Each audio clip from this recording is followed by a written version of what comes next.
Women don't test men the way dating coaches dramatize it. There's no secret meeting, no checklist, no carefully planned traps. The testing is instinctive, emotional, and constant. It happens in ordinary moments most men dismiss as meaningless, and those moments quietly decide everything. What looks small on the surface is often where the real judgment happens. In this video, I'm breaking down the psychological tests women use to determine whether a man feels grounded, dependable, and worth building with. These tests reveal how you handle pressure, uncertainty, distance, and emotional weight. This isn't about tricks or tactics. It's about understanding what women are actually observing when they test, and why failure rarely looks explosive. It usually shows up as subtle withdrawal, shorter replies, fading warmth, and eventual disengagement. Watch closely, because once you understand what's happening, your reactions naturally change. When you realize testing isn't a game, but a constant evaluation of emotional stability, everything starts to make sense. These tests don't come with announcements. They don't wait until you feel prepared. They arrive early, quietly, often when you think nothing important is happening. That's why missing them feels confusing and costly. You think things were fine, then suddenly they aren't. Before we go any further, make sure you like this video and subscribe, because clarity only works if you stay long enough to apply it. Now let's start where every evaluation begins: confidence. The confidence test is always first, and it happens faster than most men realize. Sometimes it's within minutes, sometimes in the first few exchanges, and almost always in a way that seems harmless. A light challenge, a questioning tone, a subtle comment that nudges your frame just enough to see what happens. She isn't trying to start a fight. She isn't trying to disrespect you. She's watching one thing very closely. Do you wobble when your certainty is touched? Women don't test confidence to create drama. They test it to measure stability, to see whether the man in front of them is grounded or just acting confident on the surface. Here's where most men get it wrong. Real confidence doesn't rush to respond. Ego does. The man who immediately explains himself, justifies his decision, or tries to correct her perception thinks he's protecting his position. What he's actually revealing is that her approval carries more weight than his own inner certainty. Confidence is quiet, insecurity is noisy. Imagine you pick a place to go, and she tilts her head and says, "Really? That's where you want to go?" There's no hostility there, just a small moment of doubt. The insecure man backpedals. He over-explains. He reshapes his choice to make it land better.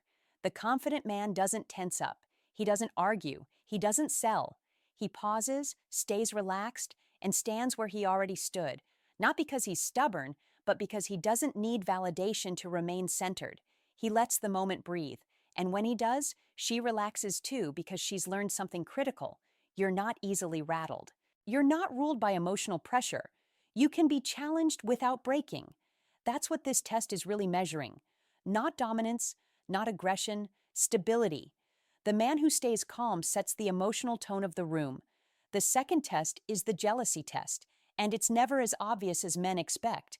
There are no dramatic confrontations or accusations. It shows up casually, almost playfully.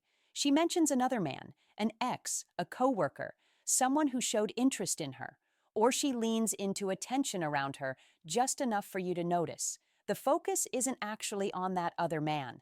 It's on you. This test isn't about competition. It's about self-worth. Not the confidence you talk about, but the confidence you live inside. She's watching to see whether your sense of value is internally anchored, or if it collapses the moment comparison enters the picture. The insecure man reacts immediately. He asks questions that aren't really questions. He probes, he compares, he tries to regain control so he can feel safe again. Every one of those reactions communicates the same message: I'm afraid of losing you because I don't fully trust my own value. That fear is what creates distance. The man who passes this test doesn't pretend not to care, and he doesn't puff his chest.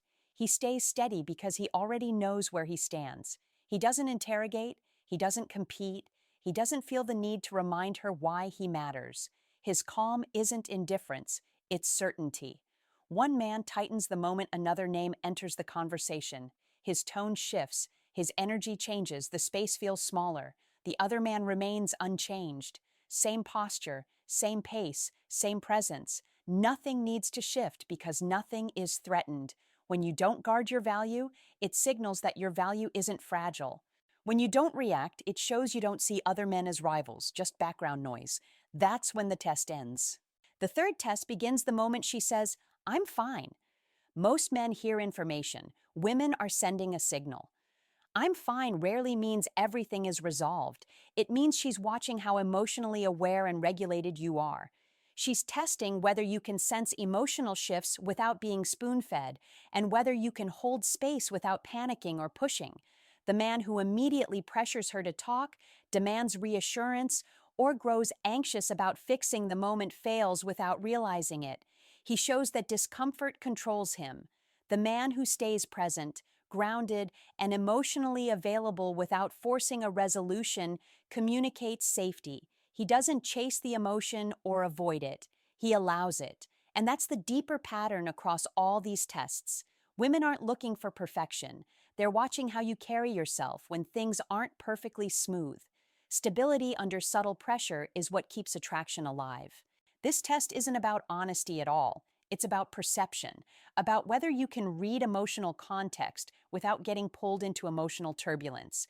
And this is where men split into two different failures that look opposite on the surface, but come from the same weakness. The first man takes her words at face value. She says she's fine, so he nods and moves on. He tells himself everything must be okay because she said it was. What he's really communicating is that he's disconnected, that he only responds to emotion when it's spelled out clearly enough to demand his attention. The second man swings the other direction. He panics, he presses for answers, he apologizes before there's even a clear problem. He tries to fix something that hasn't been defined yet, and in doing so, his emotional state sinks into hers. Now her mood controls the room, and she's not just expressing emotion anymore, she's leading it. Both men fail for the same reason. They allow her emotional state to dictate their internal stability. Women use this moment to see if you can recognize emotion without being ruled by it. Awareness without absorption. Presence without surrender. "I'm fine" almost never means everything is perfect, but it also doesn't mean you're required to chase clarity or rescue the moment.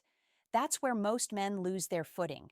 The uncomfortable truth is that emotional strength isn't about solving feelings. It's about staying centered while feelings exist. You acknowledge without pursuing. You stay calm. You stay grounded. You let her feel seen without handing over the steering wheel of your mood. A simple response changes everything. Not an interrogation, not a solution, not emotional pleading, just quiet recognition paired with steadiness. You communicate, "I see there's more here, and I'm not destabilized by it." That's when the dynamic shifts, because now she's dealing with a man who can hold emotional tension without cracking, a man who doesn't need immediate resolution in order to feel okay. That's strength, not coldness, not detachment, control. Women don't want men who ignore emotion, and they don't want men who drown in it. They want the man who can remain steady while emotions move through the space. Then comes the independence test, and this one confuses more men than almost any other because it sounds like a warning when it's actually an invitation. She talks about how independent she is, how busy her life feels, how she doesn't need a man, how she can handle everything on her own. Most men hear that and react in one of two ways. They either pull back or they get defensive. Both miss what's really happening. When a woman emphasizes her independence, she isn't pushing you away. She's watching to see if your sense of direction collapses the moment she doesn't rely on you. This isn't a test of dominance. It's a test of security. She's asking, without saying it, "Can this man lead without feeling threatened by my strength?" The insecure man retreats. He lets her make every plan. He avoids initiative because he's afraid of overstepping. He tells himself he's being respectful, but what he's actually doing is abandoning leadership. The ego-driven man reacts in the opposite way. He competes. He pushes too hard, too fast, trying to prove he's more capable, trying to reclaim authority that was never taken from him in the first place. Both responses signal instability. The man who passes this test doesn't argue with her independence. He doesn't challenge it, and he doesn't shrink next to it either. He continues to lead calmly. He makes decisions without announcing them as power moves. He sets plans without asking for permission. He moves things forward naturally, without framing the interaction as a contest. Leadership doesn't need to be loud, and it never needs validation. You can feel the difference immediately. One man hesitates every time she mentions how self-sufficient she is. His direction fades. His energy softens. The other man listens, nods, and keeps moving forward unchanged. His presence doesn't tighten. His decisions don't wobble. And something subtle but powerful happens. She relaxes because she's learned something important. Her strength doesn't intimidate you, and your leadership doesn't threaten her autonomy. Strong women don't relax around weak frames or aggressive ones. They relax around steady ones. Then there's the boundaries test, and this is where many men quietly lose without realizing the moment it happened. This one isn't subtle at all. Plans start getting canceled last minute. Requests begin to feel one-sided. Small signs of disrespect creep in. Easy to justify, hard to ignore. And here's the uncomfortable truth. Women don't always push boundaries consciously, but they always register what happens when they do. This test answers one question. Will this man protect his self-respect, or will he trade it for connection? The man who fails usually fails in one of two extremes. The first stays silent. He swallows the disrespect. He tells himself he's being patient, understanding, mature. In reality, he's teaching her that his needs are optional. The second man lets resentment pile up until it spills over. When he finally reacts, it comes out emotional, uncontrolled, and late. Instead of commanding respect, it creates distance. Both responses communicate weakness. Boundaries aren't about anger, and they aren't about endurance. They're about clarity. The man who passes this test doesn't raise his voice. He doesn't threaten. He doesn't lecture. He reinforces his line calmly and firmly the moment it's crossed. That's the real cheat code. You don't explain yourself into exhaustion. You don't negotiate your standards. You don't punish. You state what you accept and what you don't, and then you stand there comfortably. Picture this. She cancels again without consideration. The weak man says nothing and pretends it doesn't matter. The reactive man lashes out. The grounded man responds simply, clearly, and without emotional charge. He doesn't beg. He doesn't guilt. He doesn't disappear. He shows through his response that access to him requires respect. And when you do that consistently, something important happens. The tests slow down, not because she's satisfied, but because she's safe. She's learned that your center doesn't shift under pressure, that your value doesn't depend on pleasing her, and that your presence brings structure, not chaos. And that's the pattern behind every test. Women aren't trying to trap you. They're trying to see if you're solid, if you can stay grounded when things are uncertain, if you can hold your frame without force and without fear. Stability under subtle pressure isn't just attractive, it's what makes everything else possible. Instead of pretending everything is fine or unloading frustration, you respond evenly. No edge, no apology, no emotional charge, just a steady, clear response delivered once, and then you move on. That single moment communicates more than any explanation ever could. It tells her you respect yourself, that you won't chase at the cost of your dignity, and that access to your time, attention, and presence requires consideration. Men often miss this because they don't realize that women feel safe with boundaries. If you don't protect yourself, you won't protect the relationship either. What you tolerate becomes the baseline of her behavior. This is the unspoken contract. Your standards silently define the space she navigates. Next is the attention and distance test, and it often trips men up because it doesn't feel like a test. It feels like a withdrawal. Her energy shifts, replies slow. She pulls back without explanation. Many men panic at this point. They double text, call more, or try desperately to reignite attention that was never truly lost, just momentarily paused. What they reveal in those reactions is fear. Fear of losing access, fear of being forgotten. Women use distance to gauge value, not to manipulate, but because scarcity exposes it. She wants to see whether your presence is a choice, a reflection of self-respect, or a need born from insecurity. The man who fails confuses attention with security. He chases clarity, demands reassurance, and overextends himself in an attempt to pull her back. The more he reaches, the less attractive he becomes because freely given attention has value. Attention begged for feels cheap. The man who passes this test doesn't vanish, but he doesn't pursue either. He mirrors. He stays steady. If she pulls back, he doesn't tighten his grip. He continues with his life at the same rhythm, unaffected in tone, energy, or focus. That's the subtle power. Mirroring energy isn't a game, it's self-respect in motion. It's refusing to overinvest where it isn't reciprocated. Picture the contrast. One man obsesses over his phone, his mood twisting with every delayed reply, his day bending around her availability.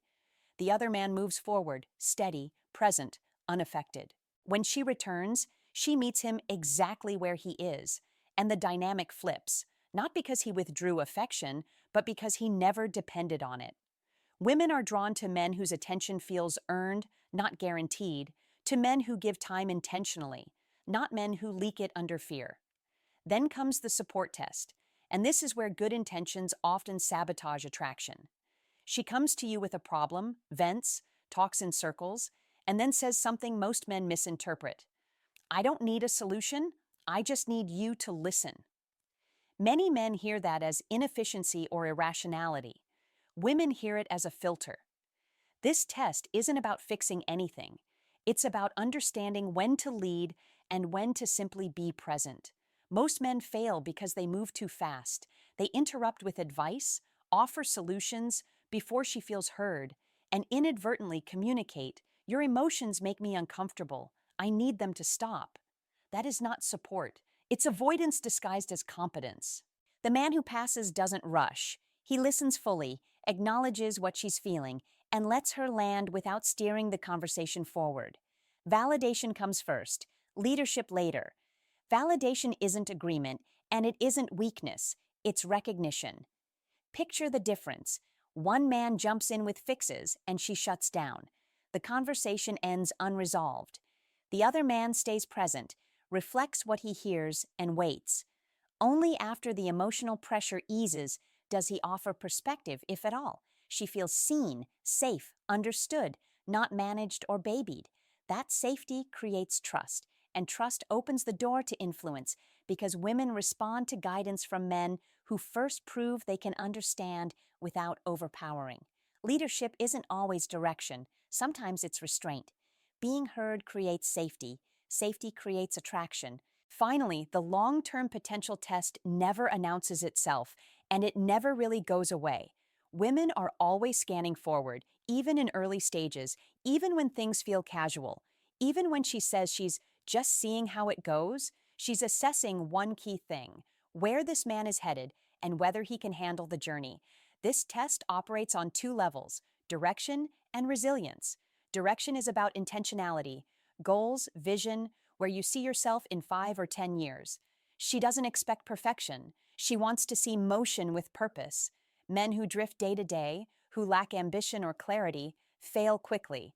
Vagueness reads as stagnation. Complacency reads as risk. Resilience is how you handle setbacks, pressure, frustration, and loss. She notices whether you bend, break, or recover. A man who fails reveals fragility in how he responds. He reacts, panics, or crumbles under minor setbacks, signaling instability. The man who passes demonstrates adaptability without losing core stability. He experiences frustration, but doesn't let it dictate his mood. He takes responsibility without collapsing emotionally. He doesn't hide, and he doesn't overcompensate. Women use this test to measure whether a man is capable of long-term consistency, whether he's someone they could count on in the unknown, the hard moments, and the inevitable challenges of life together. Across every test, the pattern is the same. Women aren't trying to trap you or manipulate you. They're scanning for stability, for groundedness, for the ability to navigate emotional nuance without losing yourself. They're looking for the man who can maintain presence, who can reflect strength without aggression, patience without passivity, and leadership without domination. Stability under subtle pressure isn't just attractive, it's foundational. It's the lens through which all other traits are measured. And the truth is, Once you understand these tests and respond from that grounded space, you don't just pass individual moments, you shift the entire dynamic. You become someone whose presence commands respect, whose attention feels earned, and whose influence flows naturally. That's what women are truly looking for, and that's what creates connection that lasts. Does adversity make you bitter, or does it sharpen your focus? Do you collapse under pressure, or do you adapt and rise? This is where so many men misread attraction. Long-term desire isn't built on comfort or ease, it's built on trajectory. Women aren't looking for finished men. They're looking for men who are moving, proving their discipline, consistency, and self-respect every single day. What most men miss is this: she's not judging your current status, she's evaluating your direction of travel. The man who fails this test complains about circumstances. He blames external forces. He waits for motivation instead of creating structure. The man who passes doesn't oversell the future. He lives it quietly. He doesn't need everything figured out. He needs momentum. He cultivates habits, invests in routines, and demonstrates daily evidence of growth.